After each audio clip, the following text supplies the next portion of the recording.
காத்தாங்குடியிலேயே number 1 ஒத்தன்டிக்கான Arabic மந்தி நீங்க சாப்பிடணுமா அப்படின்னா இந்த பிளேஸுக்கு தான் வரணும். பிளேஸை நோட் பண்ணி வச்சுக்கோங்க. பிளேஸ் எங்கன்னு சொல்றேன், நல்லா நோட் பண்ணி வச்சுக்கோங்க. காத்தாங்குடி பீச் ரோட்ல அல்லக்ஸா பள்ளி தாண்டி நீங்க பீச் பக்கம் போகும்போது உங்களுடைய இடது பக்கம் அமானாவினுடைய செல்ஃப் பேங்கிங் ஒன்று இருக்கும்.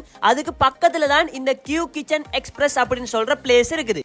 சீட்டிங் அரேஞ்ச்மெண்ட் பாத்தீங்க அப்படின்னு சொன்னா மஜ்லிஸ் செட்டப், டேபிள் செட்டப், அதே மாதிரி அவுட்டோர்ல கூட நீங்க சாப்பிட முடியும். நான் உங்களுக்கு ஹைலி ரெக்கமெண்ட் பண்ணுவேன் என்ன அப்படின்னு சொன்னா, பீச் வந்து இந்த கியூ கிச்சன் எக்ஸ்பிரஸ்ல இருந்து 100 அல்லது 150 மீட்டர்ல இருக்கிறதுனால ஃபுட் ஆர்டர் பண்ணி எடுத்துட்டு பீச்சுக்கு போய் சாப்பிடுங்க அப்படின்னு சொன்னா பீச் வைபோட சேர்த்து செம சூப்பரா இருக்கும். இப்படிதான் குர்ஆன் மதரசாக்கு போனாலும் குர்ஆனை வச்சுட்டு ஓதும் போது ஆடி ஆடி ஆடி ஓதினா தூக்கம் வராது, என் பாடமாக்குறது ஈஸியா இருக்கும். குர்ஆன் ஓதும் போது நீங்களும் இப்படி செய்வீங்களா அப்படின்னு சொல்லி கீழே கமெண்ட்ல சொல்லிருங்க. எனக்கும் மிச்ச நாள் இருந்த ஆசை, நானும் தேடிட்டு இருந்ததுதான் இந்த காத்தாங்குடியில அப்படி இல்லாட்டி நம்ம ஏரியாஸ்ல இந்த மந்தி இந்த மாதிரி எல்லாம் வாய்க்கு ருசியா அதே நேரத்துல திருப்தியா சாப்பிடக்கூடிய மாதிரி ஒரு லொகேஷன் இல்ல அப்படின்னு சொல்லி. பட் எனக்கு தெரியாமலே பல வருடமா வந்து இவங்க கியூ கிச்சன் அப்படின்னு சொல்றவங்க அவங்களோட ஹோம் பேஸ்டா வந்து இதை செஞ்சிட்டு இருந்திருக்காங்க. வெளியில ஒரு ரெஸ்டாரண்ட் டைப்புக்கு போட்டதுனால எனக்கும் இது தெரிய வந்துச்சு. சோ அதனால நானும் போய் ட்ரை பண்ணி பார்த்திருந்தேன். அவங்களோட டேஸ்ட் வந்து செம்ம சூப்பரா இருந்துச்சு எல்லாமே. இதுல முக்கியமா சொல்ல வேண்டிய விஷயம் என்ன அப்படின்னு சொன்னா, அரபிக் ஸ்டைல்ல வந்து நீங்க ஒரு ஒத்தன்டிக்கான ஒரு மந்தி சாப்பிடணும் அப்படின்னு சொன்னா அதுக்கு நீங்க கட்டாயமா காத்தாங்குடியில இருக்கிற கியூ கிச்சன் எக்ஸ்பிரஸுக்கு தான் வரணும். அடுத்தது நாங்க கொஞ்சம் ஃபுட் எல்லாம் ஆர்டர் பண்ணி சாப்பிட ஸ்டார்ட் பண்ணிட்டோம். அதுல பாத்தீங்கன்னா ஃபலாஃபில் இருந்துச்சு. ஃபலாஃபில் வந்து உங்களுக்கு appetizers-ல கிடைச்சிரும். அந்த மெனுவையும் நான் இந்த வீடியோல லாஸ்ட்ல போடுவேன், அதுலயே நீங்க பார்த்து எடுத்துக்கொள்ளலாம். ஃபலாஃபில் வந்து செம சூப்பரா இருந்துச்சு. அடுத்த ஐட்டம் வந்து ஒரு ட்விஸ்டோட இருந்துச்சு, குயில் எக் லாலிபாப் அப்படின்னு சொல்லி. இதை நான் நார்மலா ஒரு லாலிபாப் அப்படின்ற ஐடியாவில் தான் நான் வந்து கடிச்சேன். கடிச்சதுக்கு பிறகுதான் பார்த்தா உள்ளுக்கு வந்து குயிலினுடைய, அதாவது குயில் இல்ல காடை கோழி அப்படின்னு சொல்லுவோம் நாம, அதனுடைய முட்டையை உள்ளுக்கு வச்சு அழகா வந்து அதை செட் பண்ணிருந்தாங்க. அதுவும் வந்து ஒரு வித்தியாசமான எக்ஸ்பீரியன்ஸா இருந்துச்சு.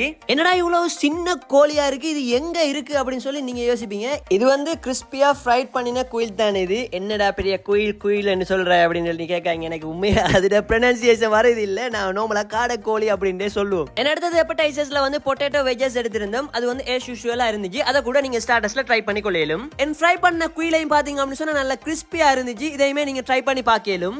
இந்த ஐட்டம் எல்லாம் குக் பண்ணதான் இருக்கா அப்படின்னு கேட்டா இல்ல, இவங்களுக்கு கியூ ஃபார்ம்னு சொல்லி இன்னொரு விஷயமும் இருக்குது. அதுல இருந்து ஆர்கானிக்கான முறையில உங்களுக்கு இந்த காடைக்கோழி முட்டை அதோட சேர்த்து பிரீமியம் குவாலிட்டி நாட்டுக்கோழி முட்டையும் நீங்க இவங்கள்ட்ட எடுத்துக்கொள்ளலாம். நாட்டுக்கோழி முட்டைக்கு இங்கிலீஷ்ல கண்ட்ரி சிக்கன் எக்னு தானே சொல்லுவாங்க. இல்ல வேற ஏதாவது பேர் இருந்தா கீழே கமெண்ட்ல சொல்லிட்டு போங்க. என் இடையில வீடியோ எடுத்துட்டு இருக்கும் போது ஒரு சிட்டு குருவி ஒன்று கைக்கு வந்துச்சு. இவங்களுக்கு ஓனான இன்னொரு ப்ராடக்ட்டும் இருக்குது, கியூ ப்ராடக்ட் அப்படின்னு சொல்லி. அதுல பாத்தீங்கன்னு சொன்னா சிக்கன் சம்பல், பீஃப் சம்பல், லைம் பிக்கிள் இதெல்லாமே நீங்க எடுத்துக்கொள்ளலாம். இது வந்து வெளியில யாருக்காவது வெளிநாட்டுக்கு கொண்டு போறதுக்கு எடுப்பீங்க, அப்படி இல்லாட்டி நீங்க உங்களோட யூஸுக்கு கூட எடுத்துக்கொள்ளலாம். அது கூட இவங்கள்ட்ட கியூ ப்ராடக்ட் அப்படின்னு சொல்ற விஷயத்துல இருக்குது. இந்த ப்ராடக்ட் எல்லாத்தையுமே நீங்க ஆன்லைன்ல பர்ச்சேஸ் பண்ணி எடுக்க போறீங்க அப்படின்னு சொன்னா www.qkitchen.lk அப்படின்னு சொல்ற வெப்சைட்ல கூட நீங்க பர்ச்சேசிங் பண்ணலாம். பேக்கிங் எல்லாமே ஹை குவாலிட்டியா பிரீமியமா இருந்துச்சு. நான் அவங்களோட கிச்சனை கூட விசிட் பண்ணி பார்த்திருந்தேன். நல்ல ஹைஜீனா பெர்ஃபெக்ட்டா வந்து எல்லாத்தையுமே ஒவ்வொன்றா பார்த்து செய்றாங்க. இதுதான் மெயினான விஷயம். இவங்களோட மந்தியில வந்து மட்டன் மந்தி எடுத்தீங்க அப்படின்னு சொன்னா பீஸ் எல்லாமே நல்ல சாஃப்டா இருந்துச்சு. அதுல பாத்தீங்கன்னு சொன்னா நீங்க சூட்டோட சாப்பிடும் போது செம்மையா இருக்கும். உங்களுக்கு அந்த மட்டன் ஃபிளேவர் எல்லாமே அதுல நல்ல ஹெட் ஆகி நல்ல செம்ம சூப்பரா இருந்துச்சு. பெர்ஃபெக்ட்டான ஒரு அரபிக் மந்தி அப்படின்னு சொல்லி நான் சொல்லுவேன். அதோட சேர்த்து 2 விதமான சைடிஸ் அண்ட் சலாட் எல்லாமே வச்சிருந்தாங்க. இதோட சேர்த்து சாப்பிடும் போது செம்மையா இருக்கும்.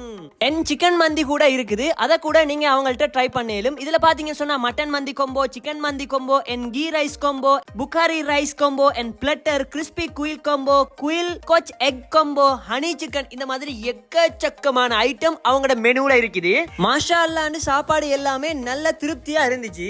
அவங்கள்ட்ட பார்பிக்யூ சிக்கன் கூட இருக்குது. நீங்க உங்களோட தேவைக்கு ஏத்த மாதிரி அதை எல்லாத்தையுமே ஆர்டர் பண்ணி எடுத்துக்கொள்ளலாம். ஃபைனலா வந்து அவங்களோட சாக்லேட் பிரவுனி ட்ரை பண்ணியிருந்தோம். அதோட சேர்த்து அவங்களோட சாயையும் ட்ரை பண்ணியிருந்தோம். மாஷா அல்லாஹ்னு சாப்பாடு எல்லாமே சட்டப்படி இருந்துச்சு. சோ நீங்க வந்து காத்தாங்குடியில மந்தி ரைஸ், அதாவது அரேபியன் மந்தி ட்ரை பண்ணணும் அப்படின்னு சொன்னா இந்த கியூ கிச்சன் எக்ஸ்பிரஸ் ட்ரை பண்ணி பாருங்க. இதுக்கு முதல் ட்ரை பண்ணிருந்தா உங்களோட எக்ஸ்பீரியன்ஸ் எப்படி இருந்துச்சு அப்படி சொல்லி கீழே கமெண்ட்ல சொல்லுங்க. ட்ரை பண்ணி பாருங்க. இன்னும் ஒரு நல்ல வீடியோல சந்திக்கும் வரை உங்களிடமிருந்து விடைபெறும் நான் அலாம்.